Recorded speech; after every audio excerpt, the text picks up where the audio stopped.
Bien content de me retrouver parmi vous pour cette nouvelle vidéo. J'ai eu beaucoup de difficultés parce que cette partie que je vais faire, là, il y a une grande partie que je suis obligé de refaire parce que tout a été effacé. Je n'arrête pas d'avoir des difficultés d'enregistrement, donc dû à mon micro notamment, et voilà, donc j'espère que ça va aller parce que je serai obligé de m'y reprendre demain. En tout cas, bienvenue à vous, chers amis, chers visiteurs. Et j'ai donc le plaisir de reprendre cette partie de vidéo et de revenir vers vous avec une nouvelle vidéo, ou devrais-je dire deux nouvelles, puisque le sujet du cavalier blanc qui nous reste à voir est très dense et j'ai donc préféré le faire en deux parties. Et si j'ai commencé par le cavalier rouge, puis noir et verdâtre, c'était pour faire le lien avec les vidéos précédentes concernant la seconde vague pandémique. Cela pour attirer votre attention sur le fait que tous les événements marquant notre monde aujourd'hui sont en parfaite connexion avec ce qui s'en vient concernant les jugements divins annoncés par l'ouverture des 4 premiers sceaux, même des 5 devrais-je dire. En effet, voilà, la première vague de cette pandémie prédit l'imminence du deuxième sceau, voire vidéo 80. Ensuite, la chute vertigineuse des marchés financiers et l'annonce du grand reset, ou la grande réinitialisation, prédit l'imminence du troisième sceau, voire vidéo 80 toujours. Et voilà, tout comme la peste acridienne qui dépasse de loin toutes les invasions de criquets que le monde a pu connaître jusqu'à ce jour, nous prédit l'imminence du quatrième sceau, voire vidéo 81. Et quant à la fermeture de toutes les églises dans le monde durant le confinement, vidéo 77, voilà un signe précurseur du cinquième sceau de la future persécution des chrétiens sur la planète. Même encore à ce jour, il y a beaucoup d'églises, notamment celle de ma fille, qui me dit que, alors qu'habituellement ils sont à des centaines, ils ne peuvent que se rassembler à une cinquantaine ou une centaine de personnes avec une distanciation, des masques. Je ne vois plus le sens de la communion fraternelle et du côté chaleur humain et toutes ces choses auxquelles voilà, nous voyons bien que l'Église est vraiment persécutée, et c'est le jugement de Dieu qui a commencé par l'Église. Tous ce sont des signes avant-coureurs envoyés par la grâce de Dieu, oui, pour nous interpeller sur l'imminence de l'ouverture de ces sceaux. Et s'il en est ainsi donc de tous ces sceaux que je vous ai présentés, il serait incohérent, n'est-ce pas, de penser qu'il n'est pas de même pour la venue de l'Antichrist en rapport avec le premier sceau. C'est ce que je vous propose maintenant de voir dans cette vidéo. Et toutes ces choses dont je vous parle, chers amis, et que de nombreux pasteurs et églises, hélas, se refusent de voir ou d'entendre, démontrent que nous sommes bien à la toute fin de la dispensation de l'Église, pour ne pas dire dans les derniers jours qui précèdent la première étape du jour de l'Éternel. Et pour l'heure, si Dieu nous donne des signes aussi probants et distincts sur la venue imminente des cavaliers rouges, noirs et verdâtres, il paraît très probable qu'il en soit de même pour le premier sceau, qui est en rapport direct avec l'apparition du leader mondial.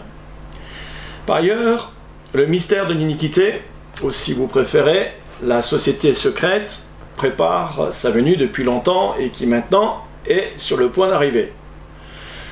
Et ce que je vous propose, c'est de voir ensemble les différents signes précurseurs en rapport avec le cavalier blanc qui devraient nous alerter pour peu que nous soyons sensibles à l'esprit prophétique qui agit puissamment dans le monde pour l'accomplissement de toutes les prophéties bibliques.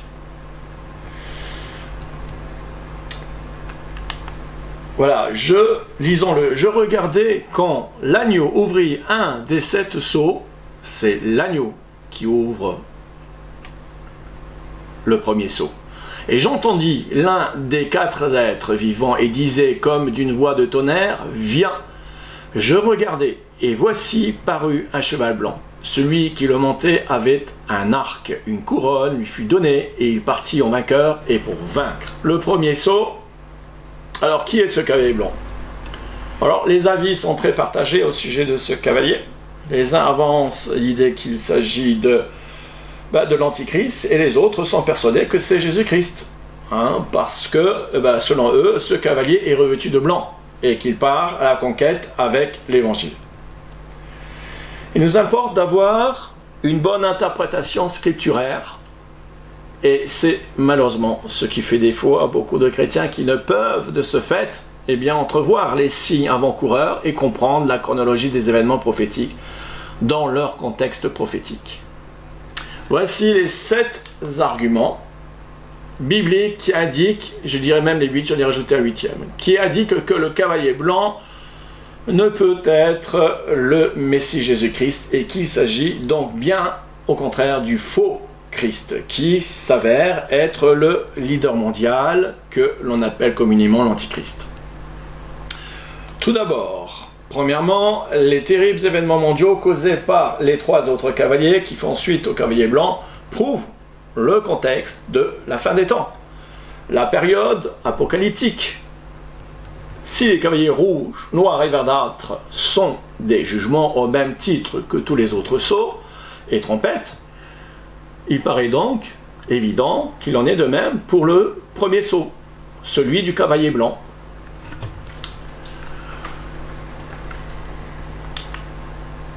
Deuxièmement, dans la Bible, il est vrai que le blanc préfigure l'innocence et la pureté. Mais d'un autre côté, le loup se déguise en agneau. Et dans 2 Corinthiens, notamment 11-14, Paul nous met en garde que Satan peut prendre la forme d'un ange de lumière. Et il semble que cet avertissement ne soit pas pris en compte pour ceux qui prennent ce cavalier pour le Messie. Jésus lui-même nous avertit qu'il y aura des faux Christ en cette fin des temps, dont notamment Matthieu 24, verset 24. Troisième argument, le premier cavalier revêtu de blanc, tout est normal, ouais. Le premier cavalier revêtu de blanc vient sur un cheval blanc dans le but de conquérir le monde dès le début de la période apocalyptique de la tribulation des 7 ans. Alors que selon Apocalypse 19, Jésus-Christ revient dans les airs sur un cheval blanc revêtu d'un vêtement rouge teint de sang avec son armée céleste à la fin des 7 ans pour juger les nations. Ceci est la même description que dans Ésaïe 63. En effet, le prophète Ésaïe nous dépeint la scène du jour de la vengeance du Messie, c'est-à-dire au moment où il revient combattre les 2 bêtes, les 10 rois et leurs armées, ce qui n'a rien de commun avec la venue du cavalier blanc. Lisons un passage. Qui est celui qui vient d'Édom, de Bosra, en vêtements rouges, en habits éclatants et se redressant avec fierté dans la plénitude de sa force? C'est moi qui ai promis le salut, qui ai le pouvoir de délivrer. Pourquoi tes habits sont-ils rouges et tes vêtements comme les vêtements de celui qui foule dans la cuve? J'ai été seul à fouler au pressoir, et nul homme d'entre les peuples n'était avec moi. Je les ai foulés dans ma colère, je les ai écrasés dans ma fureur, leur sang a jailli sur mes vêtements. Et j'ai souillé tous mes vêtements, car un jour de vengeance était dans mon cœur. Et l'année de mes rachetés est venue. Ce texte prophétique est à lire en parallèle avec le texte de la vision de Jean dans Apocalypse 19. Puis je vis le ciel ouvert et voici parut un cheval blanc. Celui qui le montait s'appelle fidèle et véritable et juge et combat avec justice. Ses yeux étaient comme une flamme de feu et sur sa tête étaient plusieurs diadèmes. Il avait un nom écrit que personne ne connaît si ce n'est lui-même, et il était revêtu d'un vêtement teint de sang.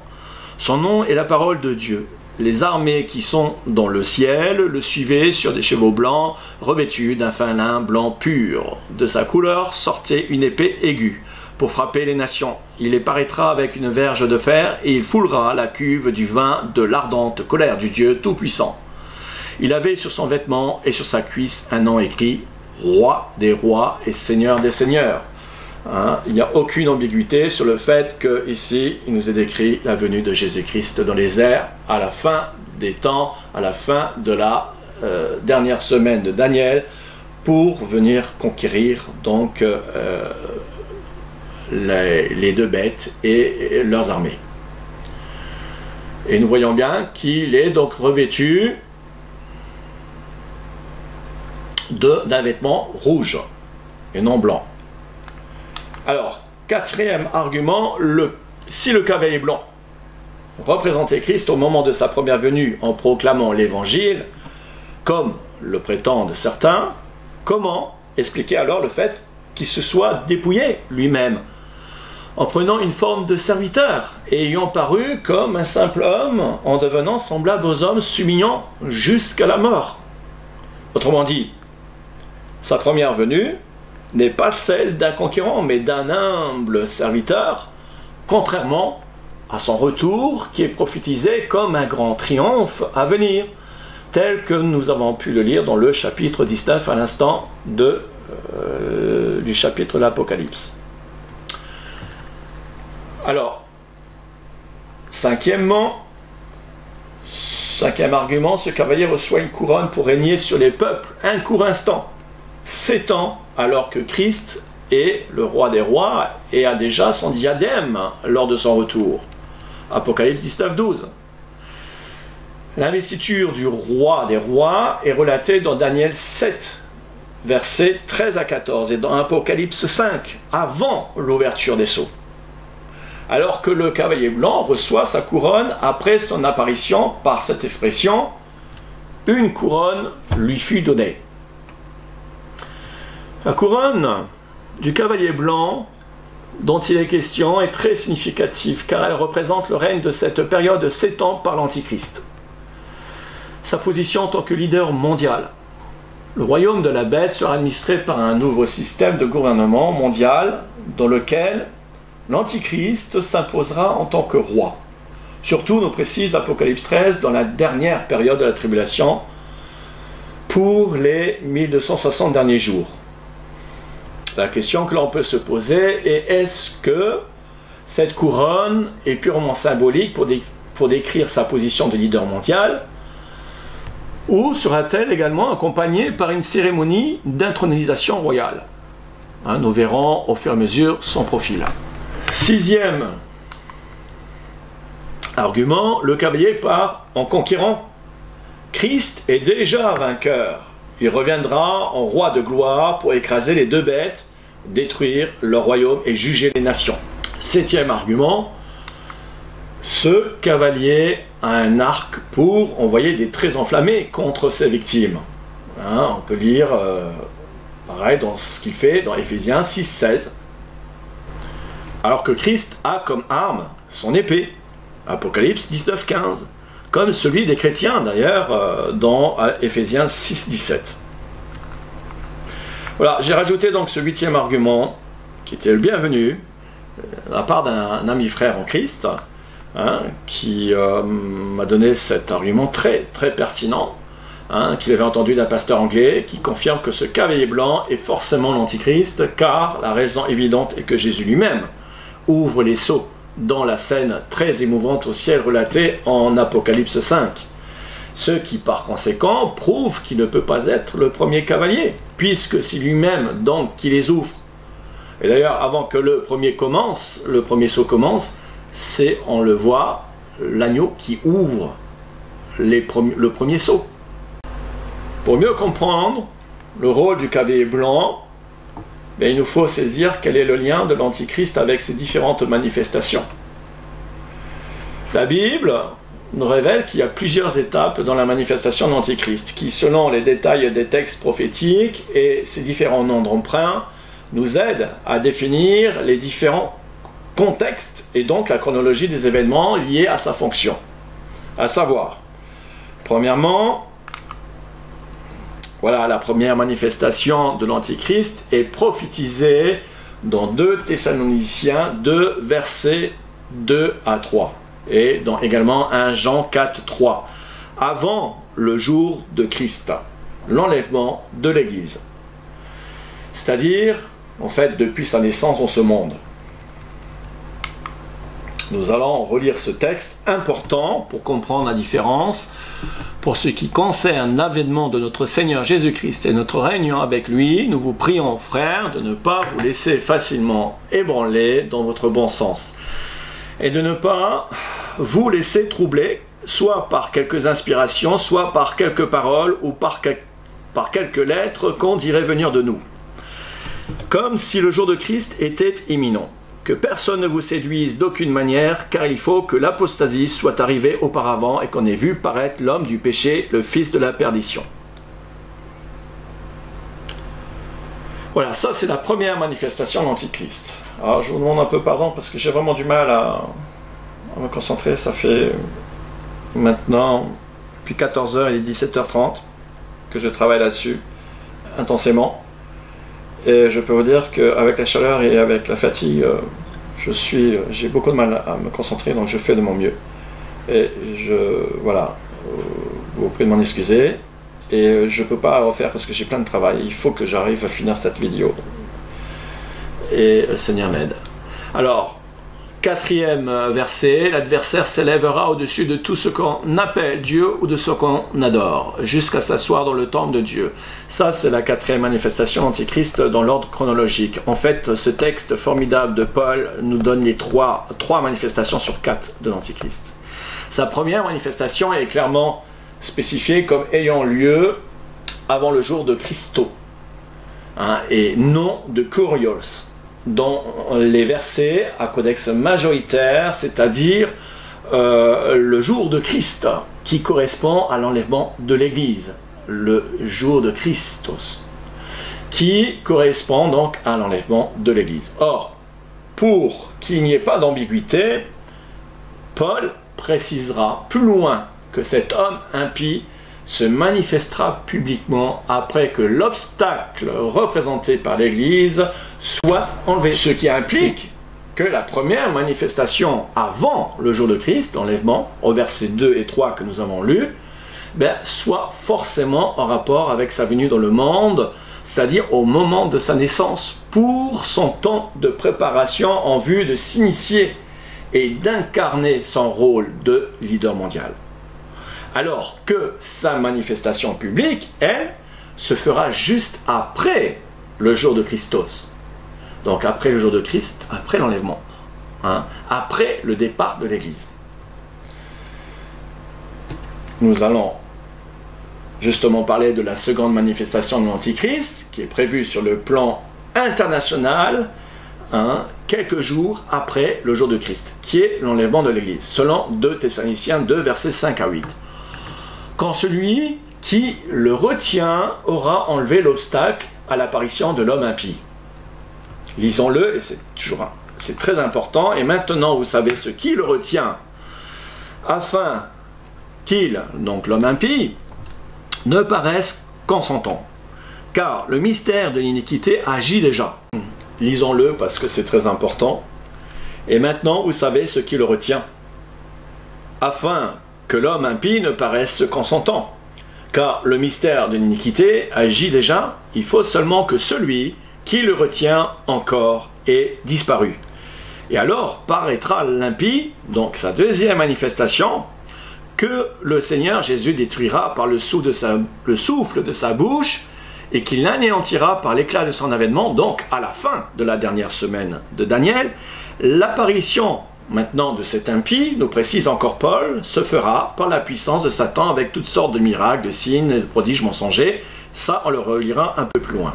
L'emploi du pronom masculin, celui après le neutre, ce qui, du verset 6, eh bien, indique qu'il s'agit d'une personne. L'identité de cette personne assimilée à une puissance limitant le mystère de l'iniquité, qui est en fait la société secrète agissant par l'œil, par Lucifer, eh bien, ne peut qu'être cette puissance qui limite donc cela, eh bien, ne peut qu'être le Saint-Esprit, dont l'une des fonctions citées dans les Écritures est justement de retenir l'iniquité. C'est dans Genèse 6.3 et dans Ésaïe 59.19. Tout s'explique par la parole. Or, le Saint-Esprit, sous la dispensation de l'Église, a été envoyé par Christ de la part du Père. Jean 15, 26, aux disciples de Christ pour l'évangélisation, d'une part, et pour former le corps de Christ, de la véritable Église, en vue de sa préparation pour la rencontre avec l'époux. Ça, c'est la finalité. Et nous savons que cette dispensation prendra fin avec l'enlèvement de l'Église. Autrement dit, quand le Saint-Esprit aura enlevé l'obstacle qui freine l'iniquité, à savoir l'Église, alors paraîtra cet impie qui se fera par la puissance de Satan avec toutes sortes de miracles, de signes et de prodiges mensongers, et avec toutes les séductions de l'iniquité pour ceux qui périssent, nous dit Paul, parce qu'ils n'ont pas reçu l'amour de la vérité pour être sauvés. Voilà la raison pour laquelle il est question du cavalier blanc dans le premier sceau, parce qu'il se fera passer pour un sauveur et un bienfaiteur dans le but de séduire les nations avec des discours mensongers et toutes sortes de démonstrations et de manipulations. Il va faire une entrée spectaculaire dans le monde quelques jours après que tous les habitants de la terre se retrouvent confrontés au chaos mondial que l'apôtre Paul a prophétisé comme étant la ruine soudaine de la première étape du jour de l'Éternel dans 1 Thessaloniciens 5, verset 3. La troisième étape de sa manifestation, selon les prophéties, sera la conclusion de l'alliance de paix israélo-palestinienne. Et c'est à ce moment précis que commencera la dernière semaine de Daniel qui compte cette année prophétique.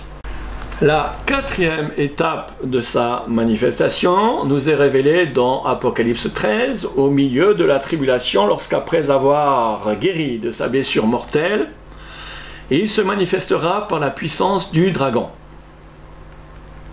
Et toute la terre sera dans l'admiration, et ils adorèrent le dragon qui avait donné le pouvoir à la bête. Et ils adorèrent aussi la bête en disant « Qui est semblable à la bête et qui pourra combattre contre elle ?» Alors, il partira vers le sud pour conquérir la Palestine, car c'est lui, le roi du nord, de Daniel 11.40, qui, après avoir été provoqué par le roi du sud, envahira et investira une partie de la Palestine et Israël, en rompant l'alliance de paix. Et c'est à ce moment-là que commencera la grande tribulation selon qu'il est écrit. Et il lui fut donné une bouche qui proférait de grandes choses et des blasphèmes, comme Paul le dit. Et il lui fut aussi donné le pouvoir d'accomplir 42 mois. Et elle ouvrit sa bouche en blasphème contre Dieu, blasphémant son nom et son tabernacle et ceux qui habitent au ciel.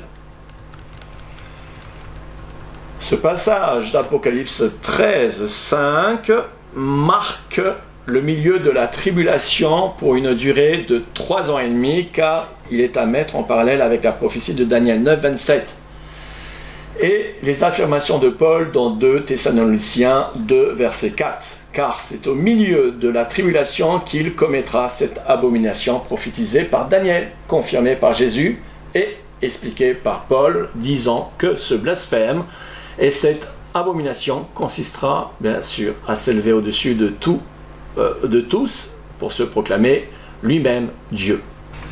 D'ailleurs, c'est écrit, l'adversaire s'élèvera au-dessus de tout ce que l'on appelle Dieu ou ce qu'on adore, jusqu'à s'asseoir dans le temple de Dieu, se proclamant lui-même Dieu. Et si le cavalier blanc s'apparente à l'Antichrist, à quelle étape doit-il intervenir parmi ces 4 manifestations?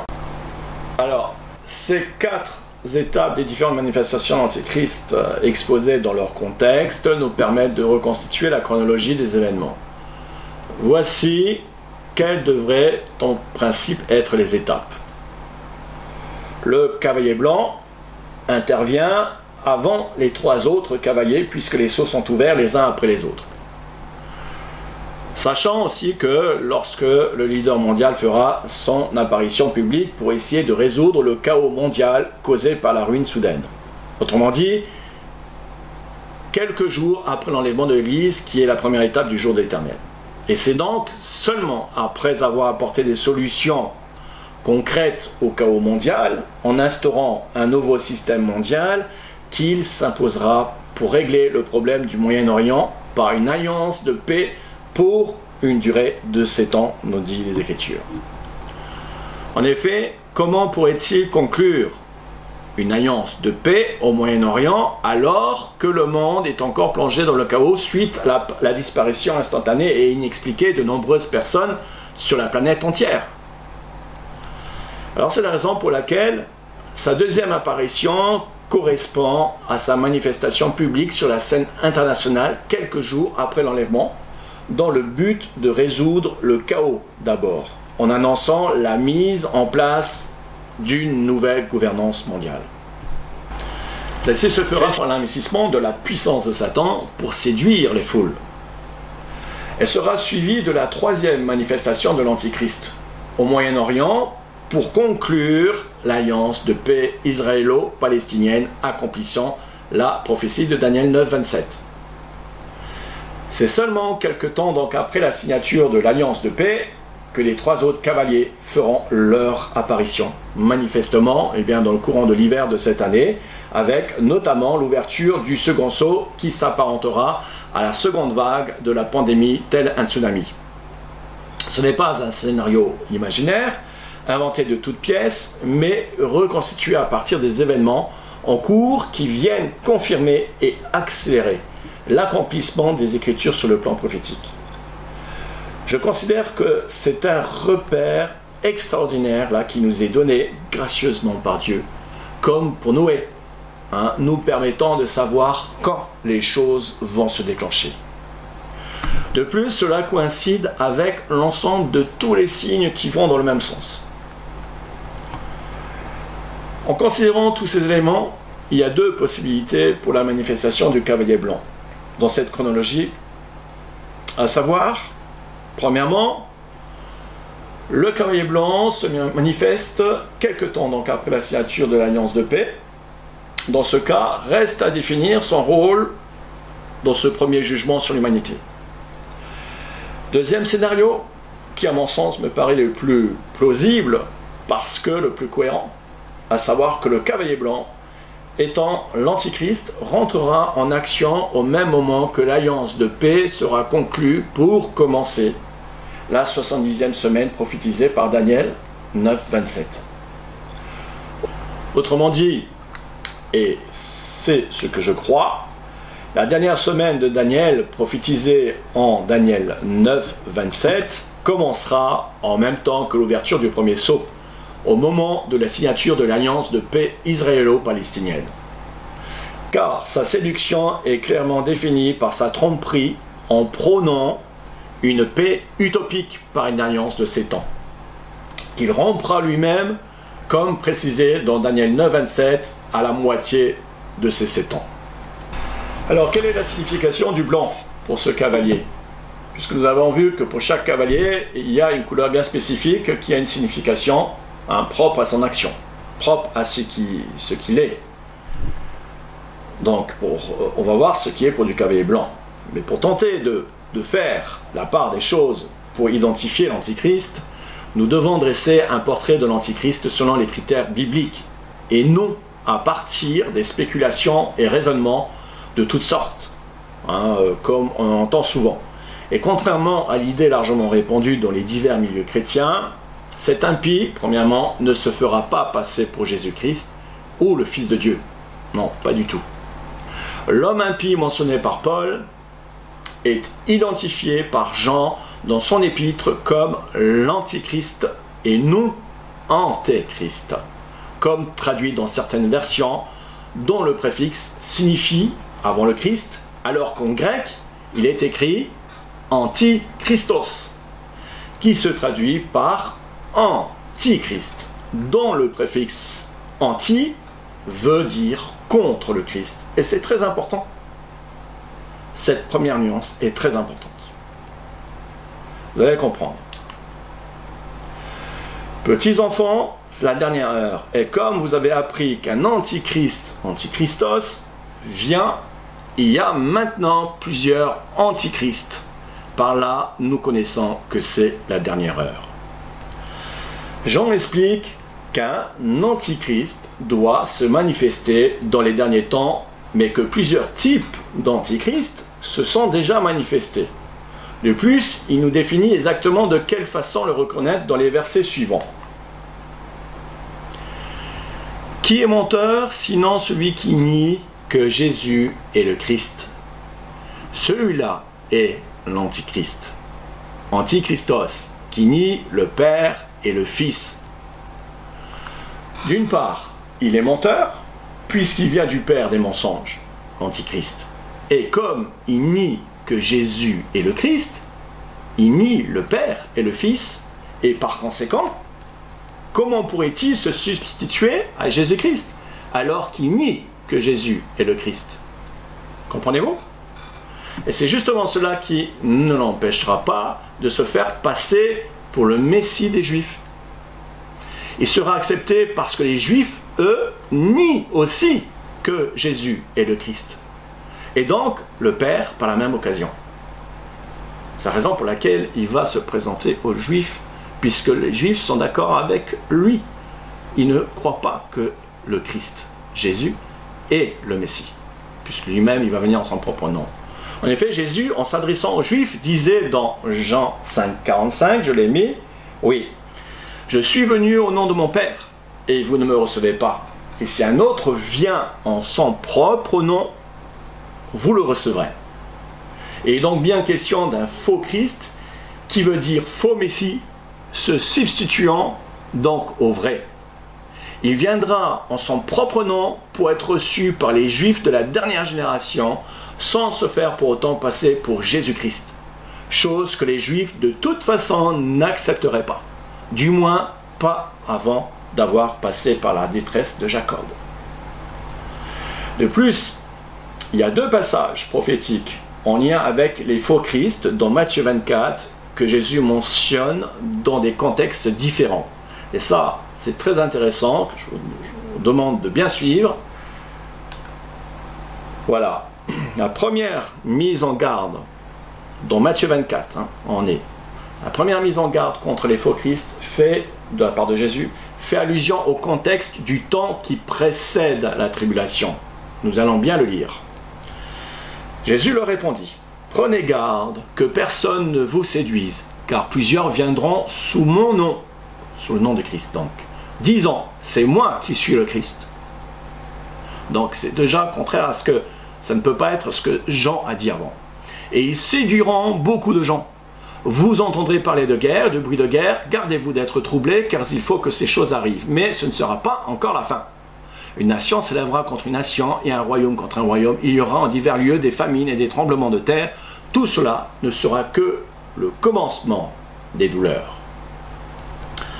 Ce passage prophétique important est à situer dans le contexte de la fin de la dispensation de l'Église, avant le début de la dernière semaine de Daniel, qui est ensuite bien expliqué par tout le reste que Jésus va donc exposer dans le reste de Matthieu 24.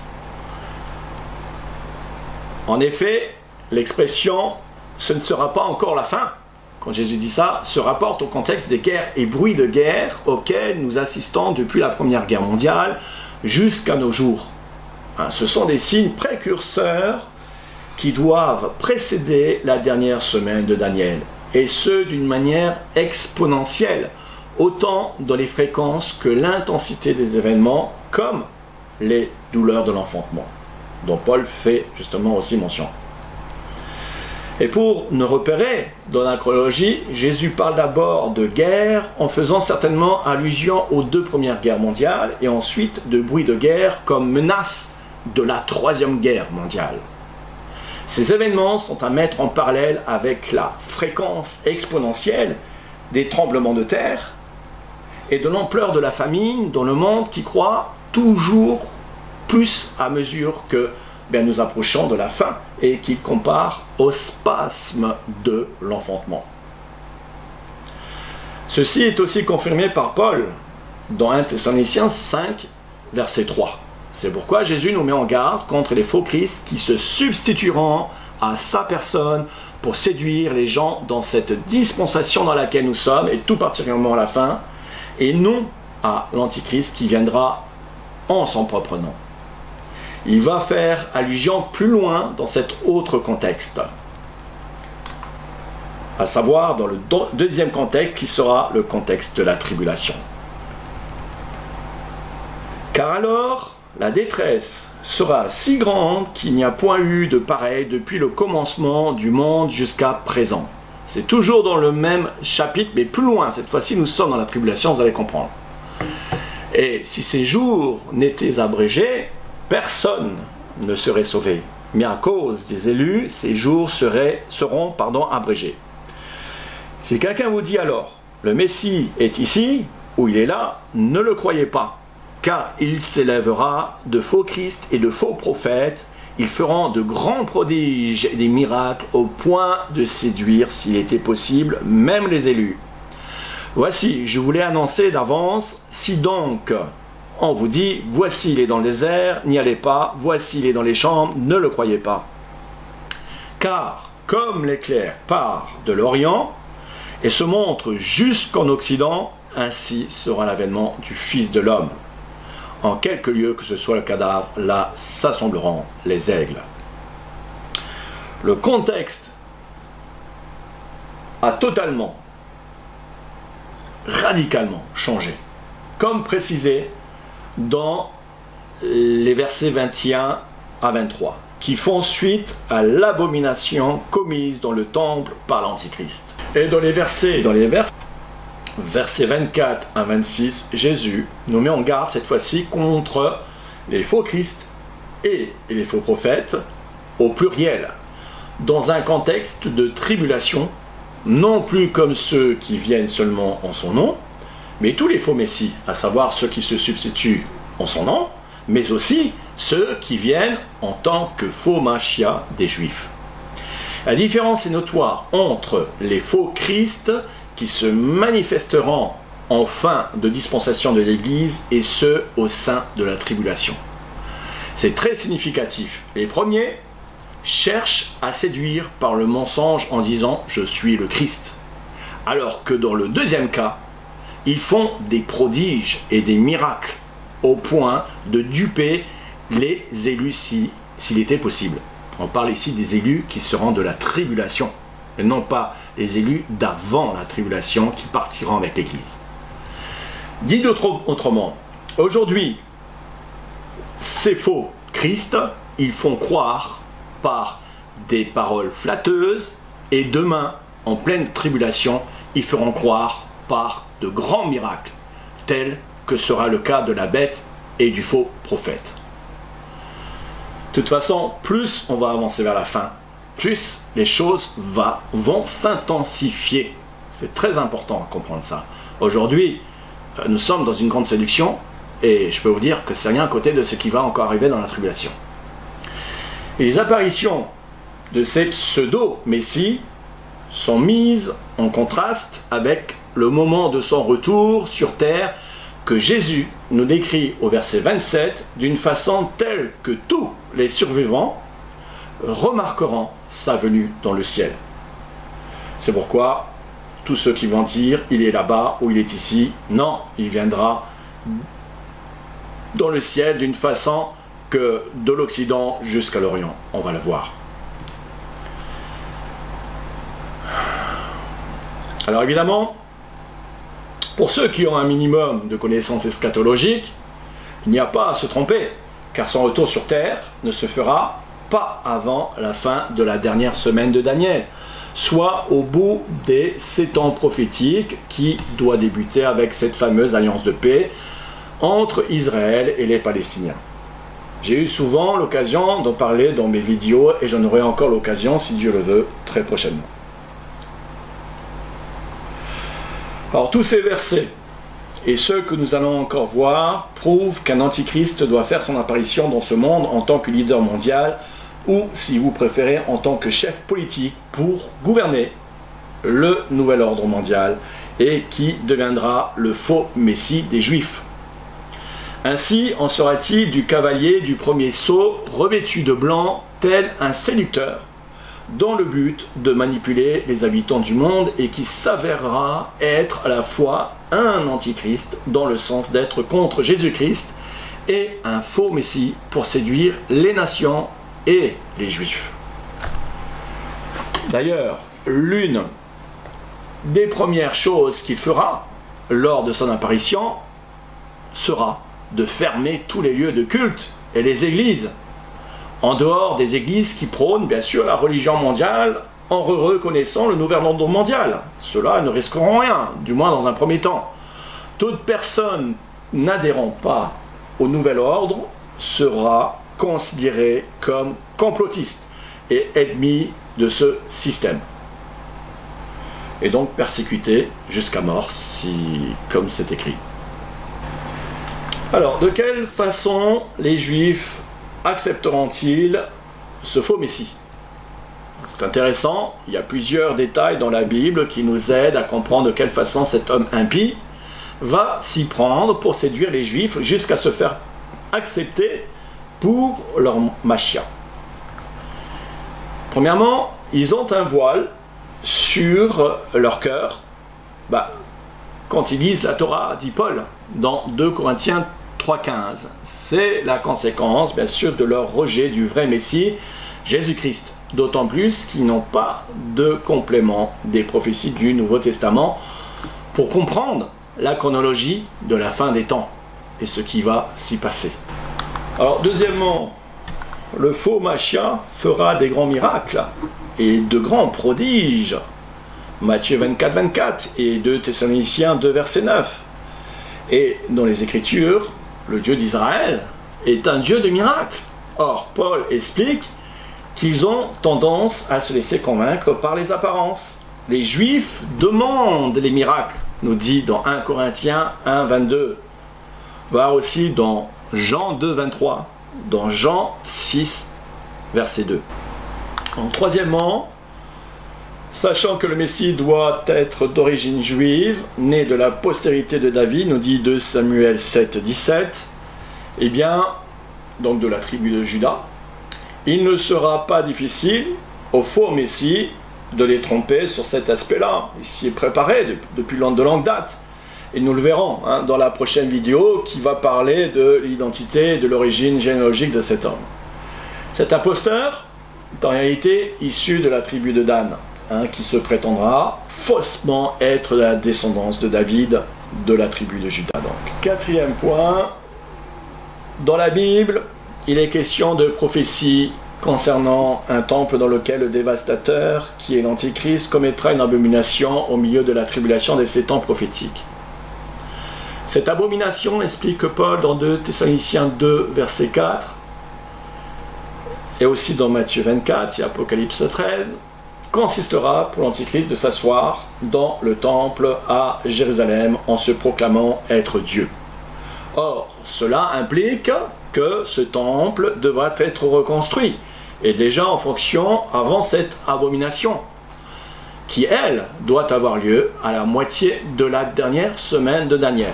L'erreur de beaucoup de chrétiens est de croire que cette reconstruction du troisième temple se fera avant l'apparition de l'Antichrist. Ce qui n'a pas de sens, compte tenu des tensions actuelles à Jérusalem sur le mont du Temple, situé sur l'esplanade des mosquées où se trouve le dôme du rocher.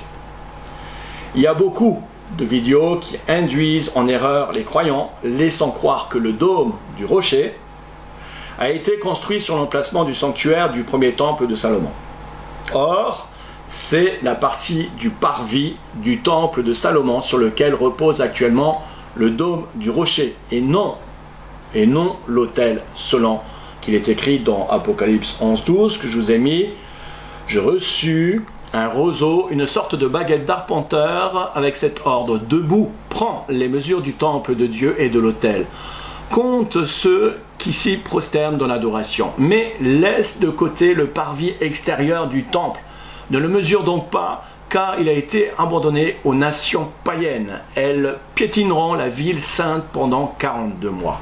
La reconstruction du troisième temple a été prophétisée avec cette particularité que le parvis ne pourra être reconstruit du fait qu'il a été donné aux païens.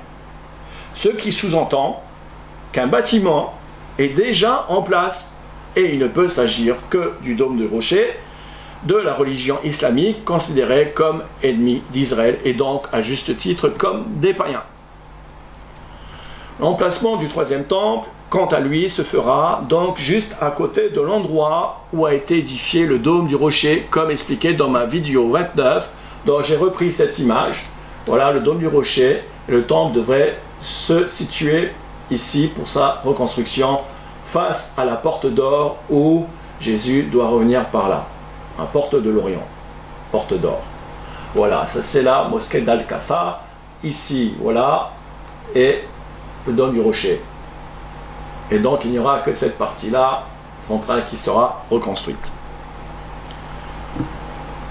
Rien ne permet de croire que ce temple soit reconstruit avant la venue de l'Antichrist. Au contraire, il fera manifestement l'objet d'une négociation dans l'alliance que l'Antichrist établira pour instaurer la paix au Moyen-Orient.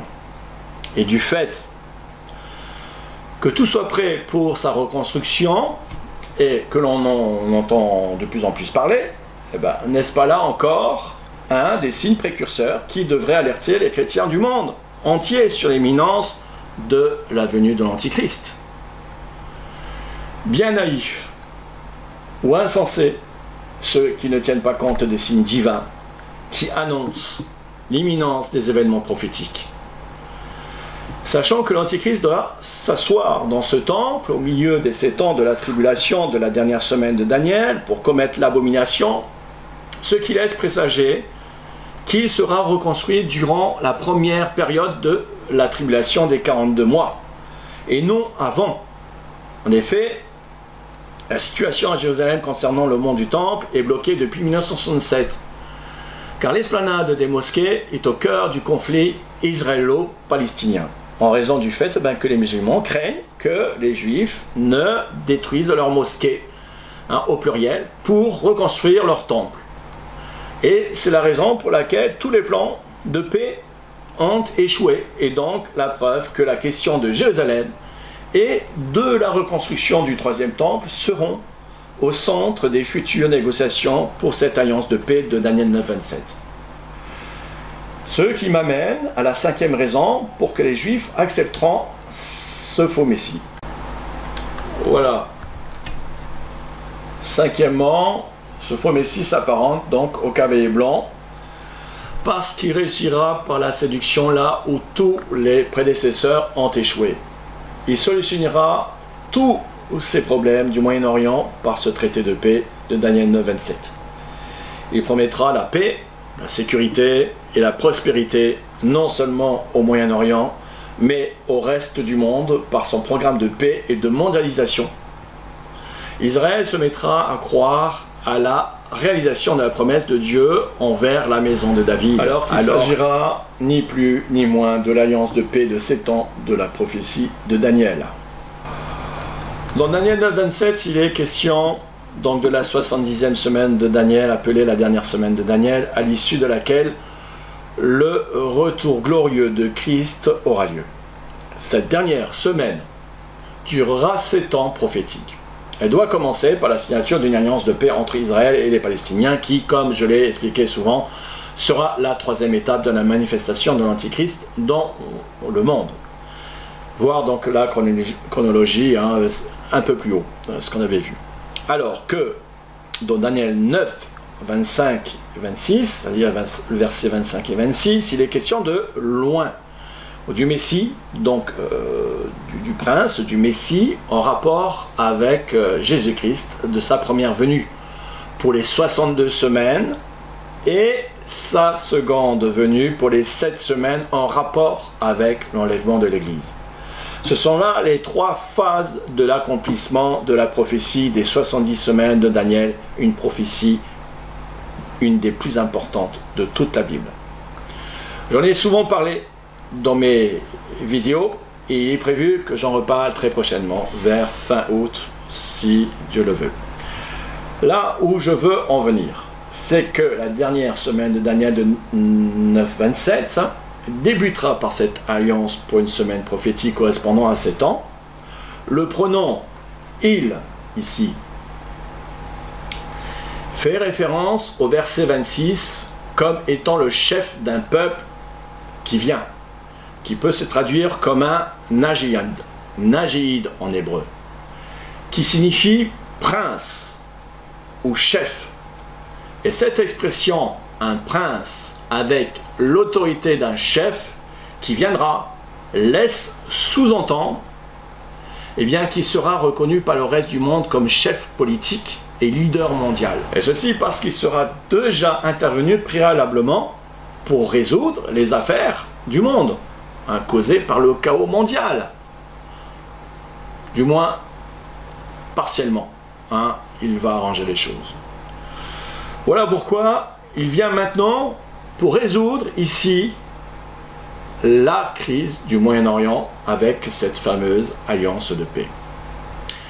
Parce qu'il sera intervenu avant et qu'il sera reconnu comme un chef. C'est ce chef-là qui viendra, comme le chef politique, leader mondial. Voilà où je voulais en venir.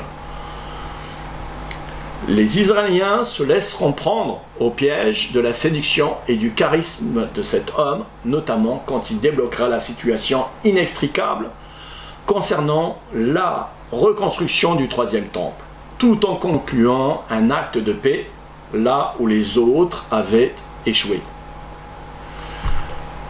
Toutes ces manifestations seront considérées comme des actes prévalents au titre de Machia au regard des Juifs. Voilà, maintenant je voudrais vous parler d'une chose qui m'a été montrée, je trouve ça très intéressant. Alors, les 2 faces cachées du leader mondial que j'ai intitulé. Nous allons voir la première face de cet homme, le reste de cette vidéo, et nous verrons la seconde face cachée de cet homme dans la vidéo à venir. Les prophéties bibliques font apparaître 2 faces cachées de celui qui incarnera le rôle de l'émissaire principal de Lucifer.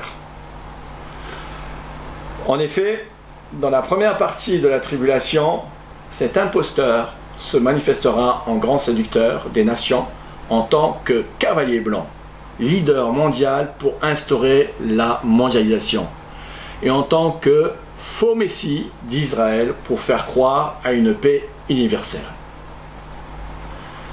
Et dans la seconde partie de la tribulation, ou de la dernière semaine de Daniel, ou grande tribulation qu'on appelle, il réapparaîtra en tant qu'antichrist, la bête qui, après avoir été blessé à mort, sera rétabli pour s'imposer en chef suprême des nations comme un empereur totalitaire. Nous verrons ces choses. Alors, première face cachée de l'imposteur en tant que leader mondial et faux messie dans la première moitié de la tribulation des 7 ans. L'apparition du cavalier blanc. Il doit se manifester avec pour objectif la séduction des nations selon qu'il est écrit. L'apparition de cet impie se fera par la puissance de Satan avec toutes sortes de miracles, de signes et de prodiges mensongers et avec toutes les séductions de l'iniquité. Pour ceux, bien sûr, qui périssent parce qu'ils n'ont pas reçu l'amour de la vérité pour être sauvés. Les gens qui ne veulent pas entendre la vérité s'endurcissent et ne verront pas et tomberont tous dans le piège. Alors, tous ceux, le monde se laissera prendre au piège. car la raison de ce jugement est expliquée dans le verset suivant. Aussi Dieu leur envoie donc une puissance d'égarement pour qu'ils croient au mensonge, afin que tous ceux qui n'ont pas cru à la vérité, mais qui ont pris plaisir à l'injustice, soient condamnés. Les séductions de l'iniquité du cavalier blanc. Dans le but de séduire les nations, le cavalier blanc instaurera la gouvernance mondiale par des accords multilatéraux, en intégrant toutes les nations. Le principe consistera à mettre en place un système de surveillance et de suivi total de chaque individu de toute la population mondiale pour maintenir le bon ordre. Je vais vous expliquer tout ça. Sous le couvert d'un programme illusoire, mais séduisant, de paix et de prospérité, il sera basé sur l'urgence de préserver l'environnement avec, soit dit en passant, les mêmes acteurs qui ont contribué à détruire la planète. Cela fait plusieurs années que les pays se mobilisent pour sensibiliser l'opinion sur le réchauffement climatique, mais sans apporter de réponse concrète ou des mesures appropriées. Pourquoi ? Bien dans le but de préparer les esprits à la venue de l'Antichrist, qui exposera, lui, son programme et les mesures adéquates allant dans ce sens. De plus en plus de voix s'élèvent dans le monde pour contester et pour dénoncer le programme des mondialistes en faisant valoir à juste raison la réalité d'une conspiration contre l'humanité par ceux qui se font appeler les élites de ce monde. Mais ce que la majorité ignore, c'est que ce programme implique la venue de l'Antichrist en tant que leader et chef politique mondial.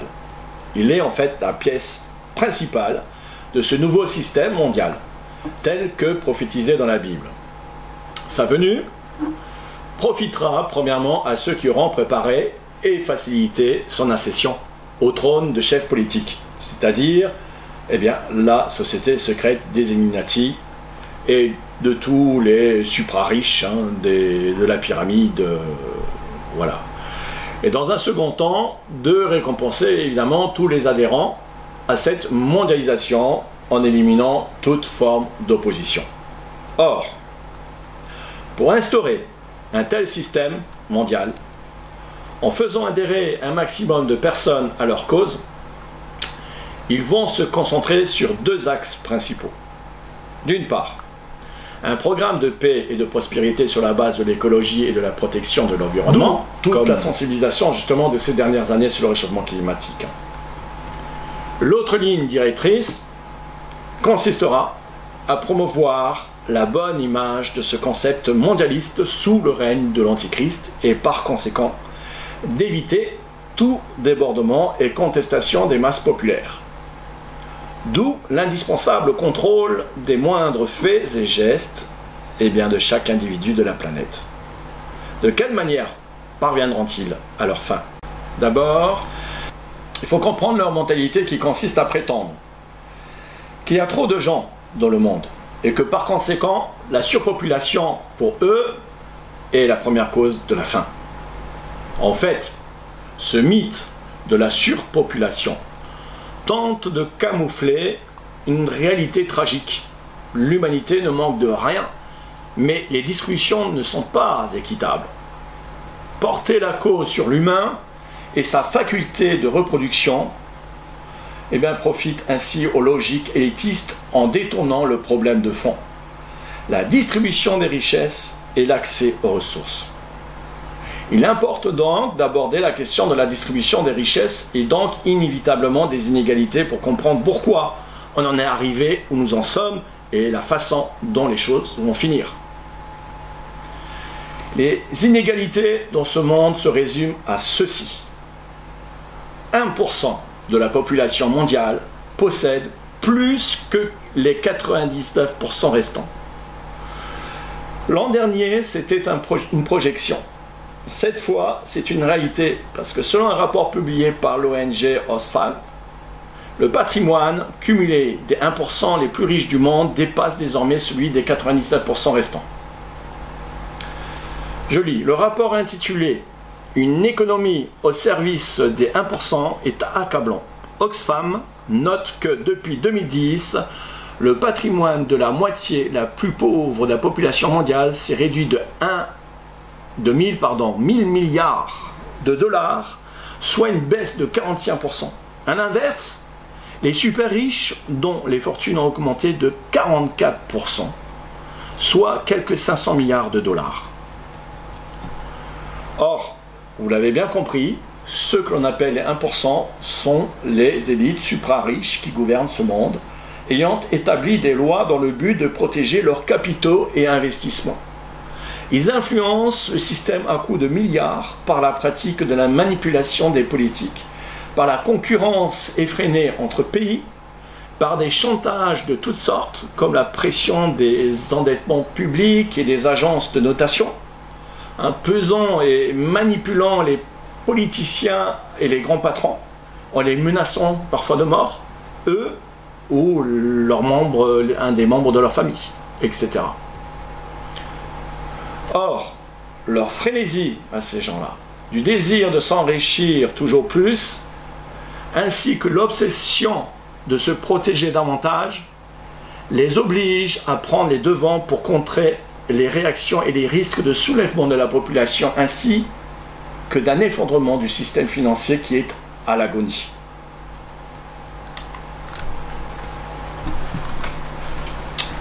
Pour ce faire, ils se sont préparés de longue date en élaborant un plan comportant plusieurs phases qui sont en train d'être activées pour instaurer le nouvel ordre mondial. La première phase de ce plan des élitistes sera provoquée par un chaos mondial en vue de préparer la venue du leader mondial, dont le rôle consistera à instaurer le nouvel ordre mondial, en exposant, comme je l'ai dit précédemment, le programme mondialiste sur la base d'une économie verte et en promettant paix et prospérité. Le chaos en question est prophétisé dans la Bible comme étant la ruine soudaine causée par la première étape du jour de l'Éternel, qui est l'enlèvement de l'Église. Mais seule une minorité des élitistes est au courant de cet événement, car la Bible dit que le monde entier sera pris au dépourvu par cet événement, en dehors bien sûr des élus de Christ dont il est question dans cette disparition par l'enlèvement de l'Église. Du fait qu'ils s'attendent tous à un chaos mondial, je parle de ces gens mondialistes, en plus des élitistes, c'est-à-dire les gouvernements et autres, eh bien, il est possible que l'enlèvement ne soit peut-être pas la seule cause de ce chaos mondial, et qu'il pourrait être accompagné au suivi d'une catastrophe planétaire dont les gouvernements seraient au courant. En effet, certains songes et visions, donc je me rappelle, de chrétiens, font mention vraiment d'une pluie d'astéroïdes sur plusieurs endroits de la planète juste après l'enlèvement. Le cavalier blanc profitera de ce chaos pour se manifester au monde entre 15 jours et 1 mois après ces jours d'angoisse et de détresse mondiale. Alors non seulement je crois qu'il va y avoir l'enlèvement qui, comme la Bible le dit, va provoquer cette ruine soudaine dans le monde entier, vraiment dans le monde entier, et personne n'y échappera. En dehors bien sûr des élites qui seront pris, qui seront partis par l'enlèvement de l'Église, et ceux qui vont rester seront dans l'angoisse suite à cette nouvelle. Mais il y aura, à mon avis, d'autres événements qui vont se passer en même temps pour camoufler un petit peu le fait que les chrétiens soient partis. Alors, la deuxième phase de leur plan pour instaurer le gouvernement mondial se fera suite à l'apparition du cavalier rouge qui, par sa grande épée, activera une pandémie mondiale très meurtrière qui, j'en suis convaincu, pourrait être la seconde vague du coronavirus dont on a parlé dans toutes ces vidéos précédentes et qui sera activée cet hiver par la grippe saisonnière. Cette pandémie sera le prétexte idéal pour le cavalier blanc et pour les acteurs du nouvel ordre mondial de façon à imposer un vaccin anti-Covid-19 pour mettre en place la seconde phase de leur plan machiavélique. à savoir introduire dans les corps humains la nanopuce RFID par intraveineuse, en l'intégrant au vaccin. Cette micropuce sera imperceptible à l'œil nu. Elle permettra de contrôler toute la population mondiale. Pour plus d'explications, je vous renvoie vers la vidéo 81. Nous sommes toujours dans le contexte de la première période de la tribulation qui n'a rien à voir encore avec la marque de la bête, mais qui en est le prélude. Voilà, j'attire maintenant votre attention sur la troisième phase de leur plan, car c'est la phase préliminaire de la marque de la bête que je développerai dans ma prochaine vidéo. En effet, une nouvelle gouvernance mondiale implique une globalisation de la politique, avec une nouvelle monnaie mondiale qui, rappelons-le, fera suite à l'intervention du Cavalier Noir qui causera l'effondrement économique vu en détail dans la vidéo 81. C'est pour ça que je recommande toujours de regarder mes vidéos dans l'ordre.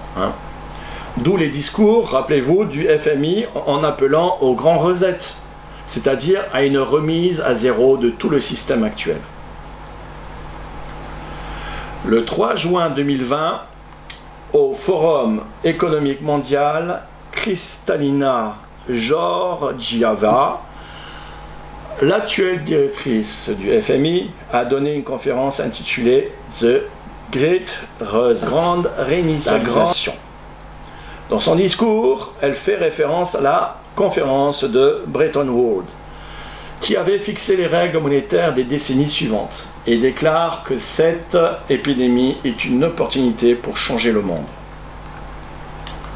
Cet homme, Klaus Schwab, le président fondateur du WEF, qui fut le plus grand architecte de la mondialisation puis de la globalisation, annonce le grand reset. Pour nous, il s'agira de faire entrer le projet néolibéral et de restructuration de la planète dans sa phase ultime.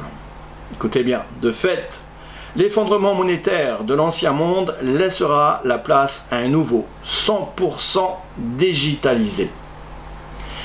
Il ne faut pourtant pas se tromper. Sous les allures de nouveauté, le tout digital est mis en place par les fidèles et loyaux acteurs de l'ancien monde, qui acceptent que l'humain de base, bien sûr par les gagnants, autrement dit, nous les esclaves, bien sûr, eh bien, mute en une ressource humaine toute dédiée à sa communauté locale, tout en étant capable de migrer pour rendre service à la communauté globale, à ceux qui sont au-dessus. Ils vont se servir de ceux qui sont en bas, comme des esclaves. Le bénévolat devrait fleurir, bien sûr, le salariat disparaîtra, le salaire unique s'imposer, le principe de ration alimentaire se multiplier, etc. Klaus Schwab a même précisé, je cite, que cette pandémie offrait une fenêtre rare mais étroite pour réimaginer et réinitialiser notre monde.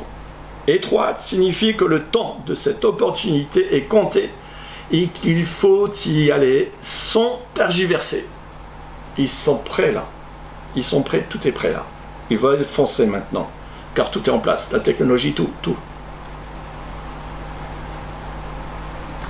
Et tout coïncide avec, bien sûr, les prophéties et tous les signes qui nous ont été donnés, dans lesquels nous avons commenté pendant toutes ces années, et surtout dernièrement. Alors, ce grand reset, ou remise à zéro du système financier mondial, permettra aux cavaliers blancs de changer le système actuel en supprimant l'argent liquide pour le remplacer par les monnaies numériques ou crypto-monnaies et à terme, eh bien, le système biométrique de paiement. Nous verrons ce système dans la prochaine vidéo puisque la troisième phase est en vue de préparer la quatrième phase de leur plan, c'est-à-dire imposer la marque de la bête, mais ce sera le rôle du faux prophète. En principe, cet ordre des différentes phases sera strictement respecté par la succession des cavaliers qui révèlent prophétiquement le plan des mondialistes. Pourquoi sommes-nous sûrs que le chaos mondial est imminent? Outre le fait que les signes prophétiques sont très nombreux, ils coïncident parfaitement avec le plan et le calendrier des mondialistes dont nous avons connaissance et qui sont ceux que nous avons détaillés dans les vidéos 77 à 82. Plus celle encore à venir qui sera la suite. Ce nouvel ordre mondial va bien au-delà du concept des discours des politiciens d'aujourd'hui qui rêvent de paix utopique et de prospérité, mais la Bible nous révèle que ce plan s'effectuera par la séduction de l'iniquité. Et pour ce faire, ils emploieront tous les moyens pour mettre en place leur système de contrôle de la population mondiale. Un dispositif de surveillance tel qu'il en existe déjà dans la République populaire de Chine, mais qu'ils adopteront au reste du monde. Les effets de cette première vague nous laissent déjà entrevoir sur le plan prophétique de quelle façon le mystère de l'iniquité est à l'œuvre pour préparer et manipuler les mentalités en vue de faire reconnaître à la masse populaire la nécessité d'un vaccin qui n'aura aucune efficacité contre le coronavirus. Pour résumer ce point important concernant leur intention, je vous propose de récapituler les précédentes vidéos. On va résumer. Voilà. Il a été prouvé que le professeur Luc Montagnier, prix Nobel de médecine en 2008, et le docteur Alexandra Code, directrice de recherche à l'INSERM à l'hôpital Necker, généticienne, enseignante, conférencière et membre de conseil scientifique, ils arrivent tous deux à la même conclusion, à savoir que ce coronavirus a été manipulé en laboratoire. Autrement dit, il n'est pas d'origine naturelle, ces séquences ont été modifiées par l'homme. Quant au docteur Francis Boyle, créateur de la loi américaine sur les armes biologiques, il va encore plus loin dans ses affirmations. Eh bien, il affirme que le coronavirus a été conçu comme arme de guerre biologique. Ce sont des gens ennemis du nom qui risquent leur vie ou leur carrière en révélant ces choses. Et par conséquent, ne méritent-ils pas tout notre respect et notre attention? Prions que Dieu les touche et les protège. Amen. Chers amis, moi je vous invite à vous poser les bonnes questions. Pourquoi tous les pays se liguent-ils pour faire la propagation d'un vaccin en investissant des milliards d'euros, alors qu'il existe plusieurs traitements et antiviraux très efficaces à tous les stades de la maladie? Voir ma vidéo 79, il en existe bien plus qu'on le croit. Et à des prix, quand on pense que ces mêmes traitements et antiviraux qui sont efficaces et qui ne sont pas dans le même temps reconnus, voire même dénigrés par l'OMS et le Haut Conseil de santé publique de presque tous les gouvernements, c'est à se poser des questions. Pourquoi veulent-ils absolument un vaccin alors que le coronavirus est continuellement en mutation comme la grippe saisonnière? D'ailleurs, Bill Gates, non content de se faire reconnaître, n'est-ce pas, pour un génie informaticien et un eugéniste, se fait également passer pour le plus grand spécialiste des pandémies. Il nous prévient d'ores et déjà que non seulement ce vaccin est indispensable pour stopper ce virus, mais qu'en plus, il faudra au moins 2 doses de vaccin par personne contre le coronavirus. Comment se fait-il que l'on nous vende les mérites d'un tel vaccin en nous le présentant comme la panacée et l'unique solution pour mettre fin à cette pandémie en prévision pour cette fin d'année, alors que tous les spécialistes affirment qu'il faut, dans les meilleurs des cas, plus de 18 mois pour le mettre en circulation? Toutes ces questions et bien d'autres, dans le même sens, abordées dans les vidéos 79 à 82, révèlent qu'une telle précipitation et mobilisation mondiale pour ce vaccin peut se résumer de la façon suivante. Outre les profits colossaux que vont générer ces vaccins pour les Big Pharma, toute cette mise en scène est subtilement conçue pour mettre en application la deuxième phase de leur plan du nouvel ordre mondial, qui consiste en l'absolue nécessité de contrôler l'ensemble de la population mondiale pour objectif d'injecter cette nanopuce RFID dans les seringues et donc à l'insu de tous. Mais un autre problème, et non des moindres, se pose. Un grand nombre de la population est encore réticent, pour ne pas dire opposé à la nécessité d'un tel vaccin, non pas seulement en France, mais partout dans le monde. Mais comme tout a été déjà programmé et subtilement conçu par ces élitistes du nouvel ordre mondial, de longue date, ils savent qu'une seconde vague surviendra cet hiver, beaucoup plus forte, qui d'après leur simulation de l'Event 201, fait en octobre, je crois c'était 2019, avant la pandémie, ils avaient fait une simulation qui s'appelait l'Event 201, dont ils prévoyaient, écoutez bien, 65 millions de morts en 18 mois.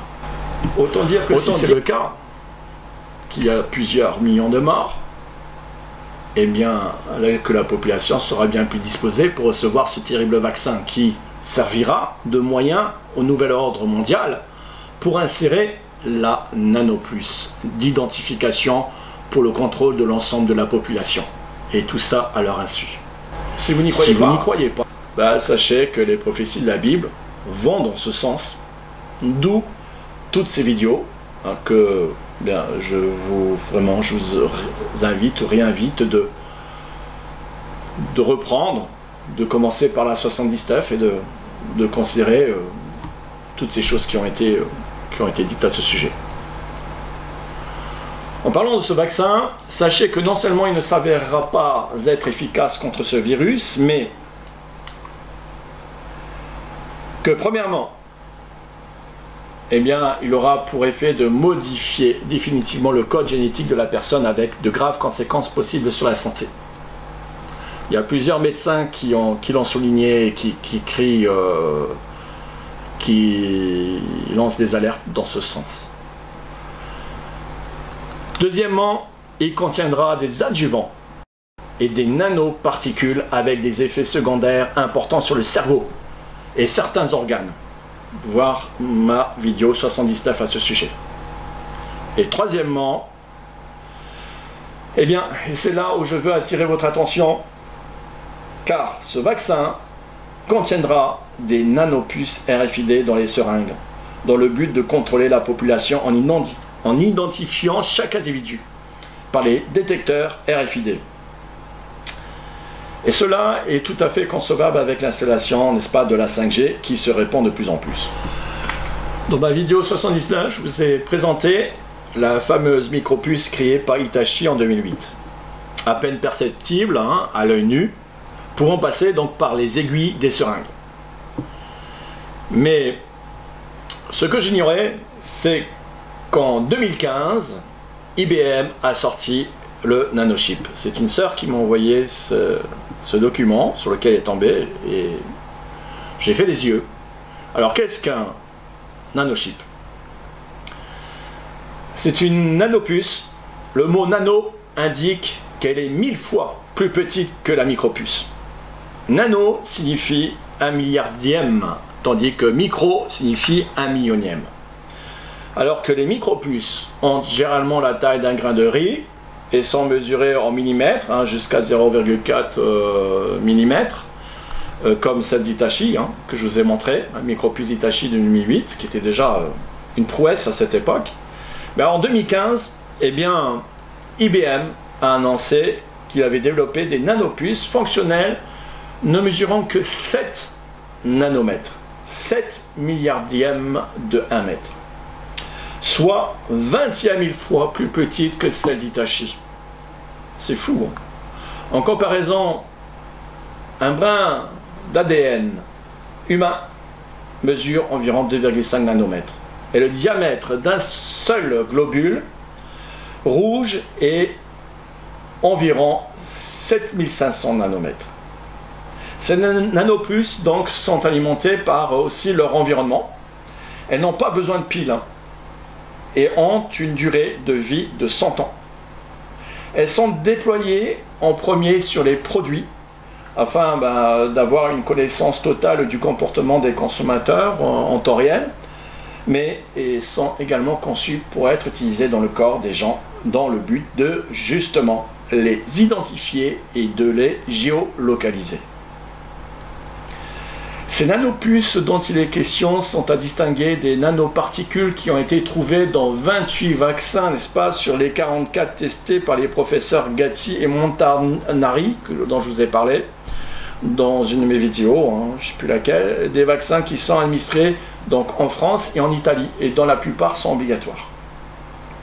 Les nanoparticules, ces nanoparticules-là existent sous différentes formes, où sont des métaux divers comme l'or, le zinc, l'argent, le platine et surtout l'aluminium qui fait beaucoup de tort justement dans les vaccins, et peuvent entrer en contact avec l'organisme de plusieurs façons, soit par inhalation, voie respiratoire, par contact avec la peau, voie cutanée, ou par ingestion, la voie donc digestive, et dans le cas d'application biomédicale par injection, c'est-à-dire voie parentérale.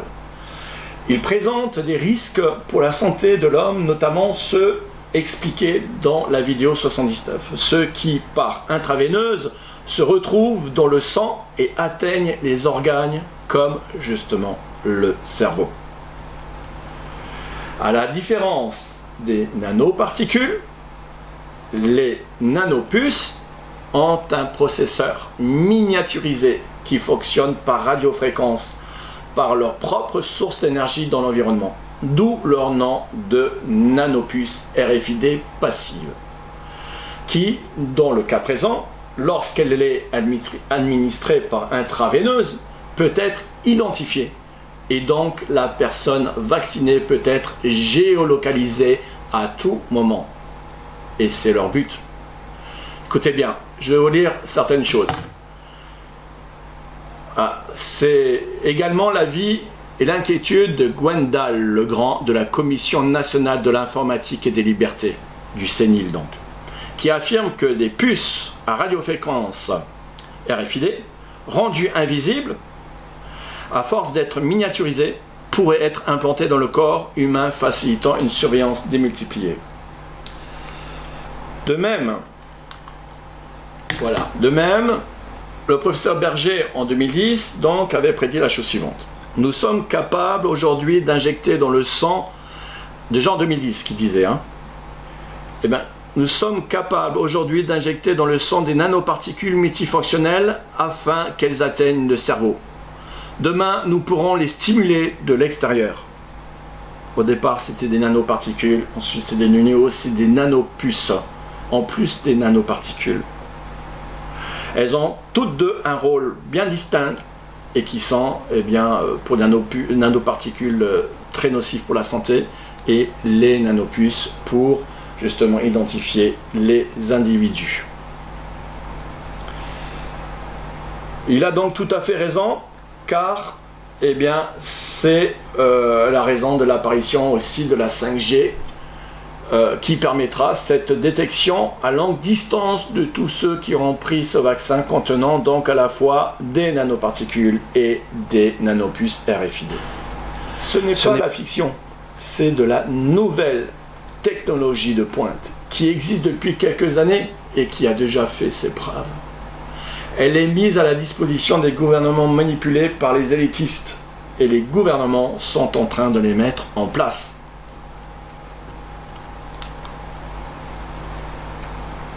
J'ai trouvé un document très intéressant. Voici un document donc datant du 1er août, écoutez bien, 1989. C'est incroyable. Du journal britannique The Sun. Il a publié un article intitulé Big Brothers est à venir. Alors, un article qui révèle les plans secrets du gouvernement qui consistent à établir la vaccination obligatoire dans toute la société de sorte que chacun ait une micropuce implantable ou nanochip. Il ne savait pas qu'il pouvait y avoir des nanochips non plus. Déjà, il avait cette vision des micropuces. La raison de la vaccination de masse serait la protection contre la pandémie de grippe. Selon The Sun, eh bien, l'objectif donc véritable de l'élite au pouvoir serait tout autre chose, à savoir prendre le contrôle total sur ses citoyens. Remarquable est le fait que plus tard, exactement 20 ans après, ce scénario est effectivement sur le point de se réaliser. Simplement, cette édition ne pouvait pas savoir que la pandémie en question serait le coronavirus et non pas la grippe saisonnière. L'article parlait de vaccins contre la grippe porcine, où serait dissimulée la micropuce. Il est dit que les médecins, c'est un visionnaire le gars qui a écrit ça, c'est extraordinaire, et il dit comme ça que les médecins ne seront pas conscients de ce fait. Dans le cas de la découverte de la puce implantée, il serait dit qu'il s'agit d'un implant génétique, conçu pour aider l'organisme à combattre le virus. Il y a 20 ans, cet article a été négligé par la plupart des lecteurs, car le magazine The Sun était considéré comme des tabloïds, et personne n'en prenait ces révélations sérieuses. C'était un magazine de seconde zone, si vous voulez, qui n'était pas encore connu. Voilà. Alors vous l'avez compris, il est très facile techniquement de loger une nanopuce RFID dans les vaccins dans le but d'identifier les personnes et de les détecter à distance avec la technologie de la 5G en plus, comme expliqué dans la vidéo 79. Voilà la raison pour laquelle ils font toutes ces promotions pour ce futur vaccin pour le Covid-19. C'est l'explication. Ce virus que les élites mondialistes ont eux-mêmes répandu dans le monde et qui a donné une pandémie. Je vous renvoie pour plus de preuves vers la vidéo encore 79 qui parle de la seconde source prédictive, notamment avec l'Event 201, une simulation de cette pandémie datant d'octobre 2019, en prédiction de ce qui est arrivé pour la première vague actuelle. Cette simulation de pandémie au nouveau coronavirus, puisqu'il s'agissait d'un nouveau coronavirus avant qu'elle se déclare, prévoyait en 2 phases 65 millions de morts en 18 mois. Maintenant, je tiens à préciser une chose sur laquelle je dois encore insister et que j'en ai déjà parlé, à savoir que cette nanopuce d'identification n'a rien à voir avec la marque de la bête qui, elle, sera reliée à un terminal de paiement en collaboration avec certainement les banques.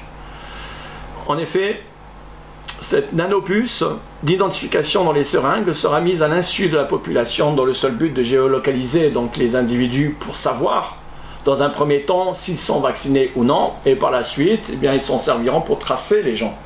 En exerçant un contrôle sur chaque individu, ce sera le propre du gouvernement mondial. Tandis que la marque de la bête, qui sera, à ne pas douter, en rapport avec une technologie RFID passive aussi, sera par contre administrée avec le consentement de la personne et non à son insu, car il est bien précisé que ce seront les adorateurs de la bête qui seront marqués et identifiés par ce moyen. Ce seront ceux qui auront accepté le système de la bête pour jouir de la possibilité d'acheter et de vendre. Nous y reviendrons dans la prochaine vidéo. Alors, en conclusion, mes chers amis, la manifestation et le rôle du leader mondial, du cavalier blanc, interviendra dans la première partie de la tribulation en tant que grand séducteur des nations et faux messie des Juifs, alors que dans la grande tribulation que nous verrons dans la prochaine vidéo, en complément de celle-ci, donc, le leader mondial se révélera en despote autoritaire, incarnant le rôle de la bête et un antichrist comme au temps des empereurs romains, se prenant pour un dieu. Ce qu'il faut retenir de cette vidéo, c'est que la séduction du cavalier blanc consistera à mettre en œuvre les 3 phases de son plan pour instaurer le nouvel ordre mondial, à savoir, premièrement, l'application de son programme de paix et de prospérité sur la base d'une économie axée sur la protection de l'environnement, tout en signant, bien sûr, le traité de paix israélo-palestinien en tant que faux messie. La seconde phase de ce plan consistera, après le passage du cavalier rouge, à mettre en place le dispositif de surveillance pour contrôler la population mondiale à l'insu des peuples. Quant à la troisième phase de ce plan machiavélique, eh bien, s'appliquera à supprimer l'argent liquide en le remplaçant par la monnaie virtuelle dans le but d'imposer sa future dictature. Et cette opération se fera après le passage du Cavalier Noir qui aura pour rôle de causer l'effondrement des marchés boursiers avec une incidence économique mondiale sans précédent. La prochaine vidéo que je vous recommande vivement fait suite à cette dernière. Il sera question de la seconde face cachée du leader mondial dans la deuxième partie de la tribulation, avec notamment la marque de la bête. Mais il sera aussi question du profil de cet antichrist, de son identité et celle du faux prophète. Parce qu'on n'en a pas encore beaucoup parlé, mais il faudra en parler, parce que là il a un rôle, voilà, et vous serez certainement surpris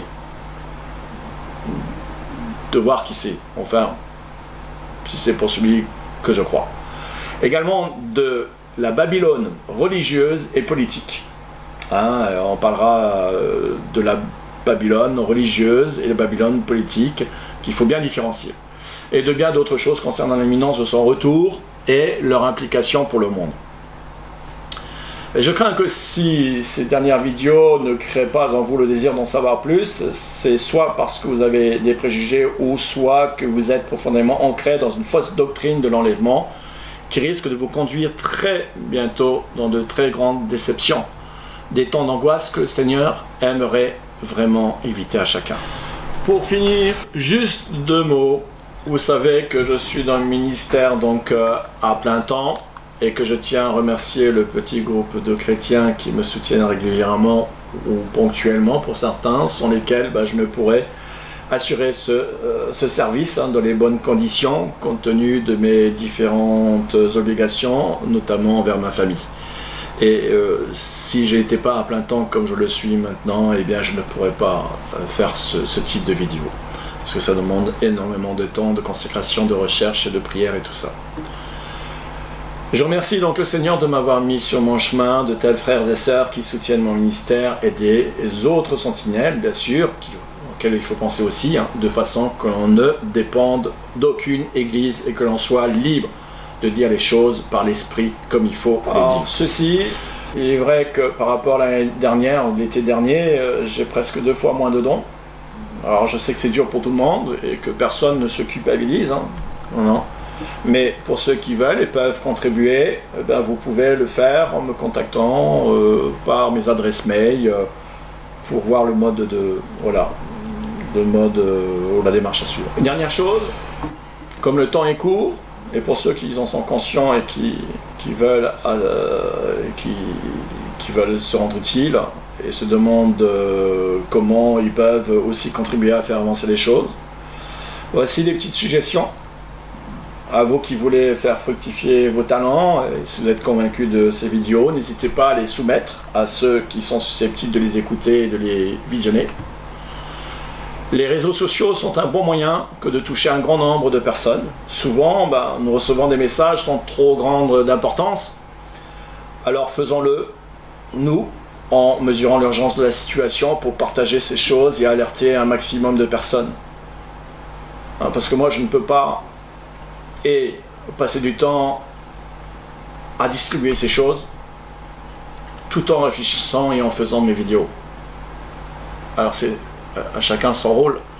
Si vous vous sentez concerné là, le Seigneur vous bénira. C'est aussi les appels que vous devez sentir.